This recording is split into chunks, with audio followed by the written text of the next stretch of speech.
मान लीजिए हमें यह प्रश्न हल करना है। हमारा प्रश्न है cos inverse root over 1 - x², जहाँ x शून्य से बड़ा या बराबर है और 1 से छोटा या बराबर है। इस प्रश्न का हमें सरलीकरण करना है। अब इसे हल करने के लिए आइए पहले हम मान लेते हैं कि x बराबर साइन थीटा है। ऐसे में हम cos inverse root over 1 - x² को cos inverse root over 1 - sine square theta लिख सकते हैं।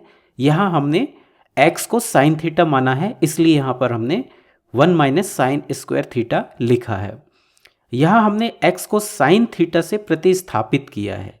ऐसा हमने क्यों किया है, यह आपको आगे समझ में आ जाएगा। अब हम जानते हैं कि 1 - साइन स्क्वायर थीटा बराबर कॉस स्क्वायर थीटा होता है, इसलिए हम इसे ऐसे भी लिख सकते हैं, यानी cos inverse root over 1 - x² बराबर cos inverse root over cos square theta, ये हो जाएगा। यहाँ हमने 1 - साइन स्क्वायर थीटा को कॉस स्क्वायर थीटा से प्रतिस्थापित कर दिया। अब यदि हम वर्गमूल यहाँ पर हटाएं तो ये क्या हो जाएगा, cos inverse plus minus cos theta. यहाँ पे हमने कॉस स्क्वायर थीटा का वर्गमूल हटाया तो हमें कॉस थीटा मिला, जो ऋणात्मक या धनात्मक हो सकता है। अब यदि आप ध्यान दें तो आपको समझ में आ जाएगा कि हमने x को साइन थीटा क्यों माना था। ऐसा इसलिए है क्योंकि जब भी हमें किसी व्यंजक में रूट ओवर 1 - x² मिलता है, वहाँ हम या तो x को साइन थीटा या कॉस थीटा मान सकते हैं, क्योंकि ऐसा करके हम sign square theta plus cos square theta बराबर 1, ये जो सर्वसमीका होती है, इसका उपयोग करके व्यंजक को आसानी से हल कर सकते हैं। अब यहाँ हमें जो ये कॉस थीटा मिला है, इसका मान धनात्मक होगा या ऋणात्मक होगा, आइए हम देखते हैं। यदि हम प्रश्न में देखें तो हमें दिया गया है कि x 0 और 1 के बीच में होना चाहिए, और हमने माना है कि x साइन थीटा है, यानी साइन थीटा का मान 0 से लेकर 1 तक होगा। इसलिए थीटा का मान 0 से लेकर 90 डिग्री यानी π/2 तक हो सकता है, यानी कि यह धनात्मक होगा। इसलिए कॉस थीटा का मान भी धनात्मक होगा। तो हम क्या लिख सकते हैं, हम लिख सकते हैं cos inverse root over 1 - x² बराबर कॉस इन्वर्स कॉस थीटा, ये हम लिख सकते हैं। यहाँ पे हमने धनात्मक कॉस थीटा को लिया है। अब यदि यहाँ थीटा कोण कॉस इन्वर्स के परिसर में है, कॉस इन्वर्स का परिसर 0 से लेके पाई तक होता है, यानी 180 डिग्री तक होता है, तो ऐसे में हम कॉस इन्वर्स से कॉस को कैंसिल कर सकते हैं। यहाँ हमने अभी देखा था कि थीटा का मान 0 से लेकर π/2 तक ही हो सकता है, जो कि कॉस इन्वर्स के परिसर में है, यानी 0 से लेके पाई के परिसर में ही आएगा। इसलिए हम कॉस इन्वर्स से कॉस को कैंसिल कर सकते हैं, और ऐसे में हमें cos inverse root over 1 - x² बराबर थीटा मिलेगा।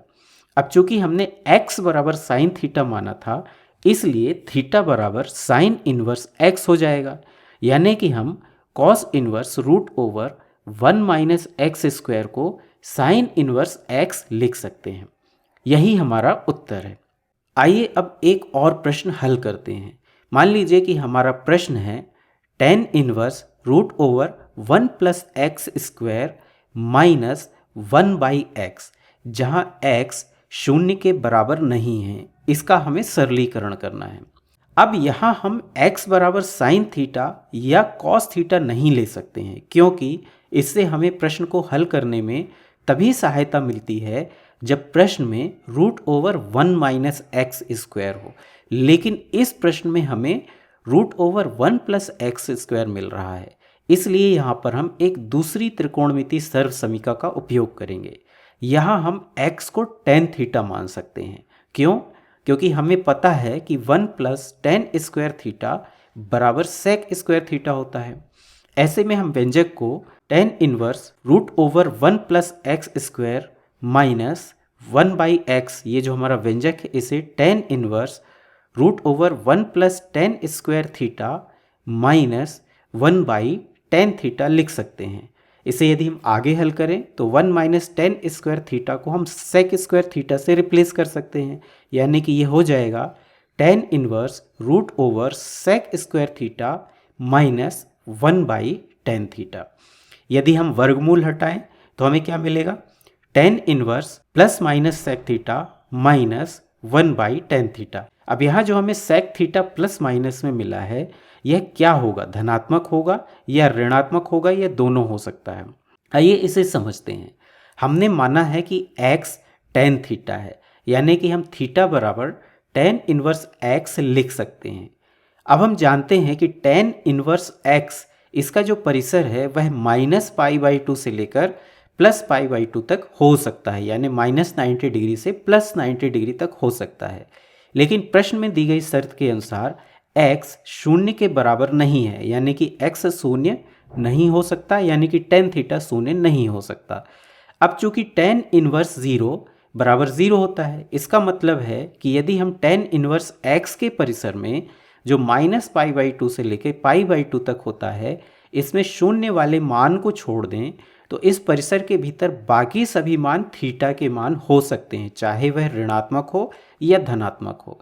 लेकिन हमें यहाँ यह देखना है कि इस परिसर में sec थीटा धनात्मक होगा या ऋणात्मक होगा, या दोनों हो सकता है। अब हम जानते हैं कि sec माइनस थीटा बराबर sec थीटा होता है, तो इसका क्या मतलब हुआ, इसका मतलब है कि हम इस परिसर में चाहे कोई भी कोण ले लें sec थीटा का मान हमेशा धनात्मक मिलेगा, यानी कि हम tan inverse √1 + x² minus 1/x को tan inverse sec theta minus 1/tan theta लिख सकते हैं, क्योंकि sec थीटा का मान हमेशा हमें धनात्मक मिलेगा। अब sec थीटा बराबर 1/cos थीटा होता है और इसी तरह से tan थीटा का मान sin थीटा/cos थीटा होता है, यानी कि इसे हम आगे क्या लिख सकते हैं, tan inverse 1/cos theta minus 1/sin थीटा/cos थीटा, इस तरह से हम लिख सकते हैं। और यदि इसे आगे हल करें तो हमें मिलेगा ये tan इनवर्स 1 - cos थीटा/cos थीटा बटे sin थीटा/cos थीटा। यहाँ पर हमने इसे एलसीएम लेकर के हल कर लिया है, तो यहाँ पे हमें 1 - cos थीटा/cos थीटा ये मिला है और नीचे sin थीटा/cos थीटा है। यहाँ हम cos थीटा से cos थीटा को कैंसिल कर सकते हैं, तो अगले चरण में हमें मिलेगा tan इनवर्स 1 - cos थीटा/sin थीटा। अब यहाँ हम 1 - cos थीटा को 2 sin² थीटा/2 लिख सकते हैं और sin थीटा को 2 sin थीटा/2 cos थीटा/2 ये लिख सकते हैं। इसलिए ये हो जाएगा tan inverse 2 sin² थीटा/2 by 2 sin थीटा/2 cos थीटा/2। यहाँ हम 2 से 2 को और sin थीटा/2 से sin थीटा/2 को कैंसिल कर देंगे। इससे ये हो जाएगा tan inverse sin थीटा/2 by cos थीटा/2। अब चूंकि sin थीटा/2 बाई cos थीटा/2 tan थीटा/2 होगा, इसलिए हो जाएगा ये tan इनवर्स tan थीटा/2 होगा। अब हम tan इनवर्स से tan को कैंसिल कर सकते हैं, तो इससे हमें क्या मिलेगा, tan inverse √1 + x² minus 1/x बराबर थीटा/2 मिलेगा। अब चूंकि हमने देखा था कि थीटा बराबर tan इनवर्स x है, इसलिए यहाँ पर थीटा को हम यदि tan इनवर्स x से रिप्लेस करेंगे तो ये हो जाएगा 1/2 tan इनवर्स x। तो यही हमारा इसका उत्तर है। इस प्रकार हम त्रिकोणमितीय सर्वसमीकरणों की सहायता से इस तरह के प्रश्नों को हल कर सकते हैं। इस तरह के प्रश्नों को हल करने के लिए जहां x वाले व्यंजक मिलते हैं, आप इस टेबल की भी सहायता ले सकते हैं। इस टेबल का उपयोग करके आप इस तरह के प्रश्नों का अभ्यास करें। इससे आपको यह टेबल आसानी से याद हो जाएगी, इसे आपको रटने की ज़रूरत नहीं है। और जब ये टेबल आपको अभ्यास करने के बाद याद हो जाएगी, तब आप x वाले व्यंजकों को देखते ही यह समझ सकेंगे कि आपको x के स्थान पर क्या लेना चाहिए। उदाहरण के लिए, यदि प्रश्न में √1 + x² है तो x को tan थीटा या cot थीटा से प्रतिस्थापित कर सकते हैं, क्योंकि 1 + tan² थीटा बराबर sec² थीटा होता है। इसी प्रकार यदि प्रश्न में √1 - x² है तो x को आप sin थीटा या cos थीटा से प्रतिस्थापित कर सकते हैं। और यदि प्रश्न में √x² - 1 है तो x को sec थीटा या कोसेक थीटा से प्रतिस्थापित कर सकते हैं, क्योंकि सेक स्क्वायर थीटा माइनस 1 बराबर टेन थीटा होता है। इसी तरह से यदि प्रश्न में रूट ओवर 1 माइनस एक्स या रूट ओवर 1 प्लस एक्स है तो एक्स को कॉस 2 थीटा या कॉस थीटा से प्रतिस्थापित कर सकते हैं, क्योंकि यहाँ रूट ओवर 1 माइनस एक्स के लिए हम 1 माइनस कॉस थीटा बराबर 2 साइन स्क्वायर थीटा बाई 2 का उपयोग कर सकते हैं, और रूट ओवर 1 प्लस एक्स के लिए हम 1 प्लस कॉस थीटा बराबर 2 कॉस स्क्वायर थीटा बाई 2 का उपयोग कर सकते हैं।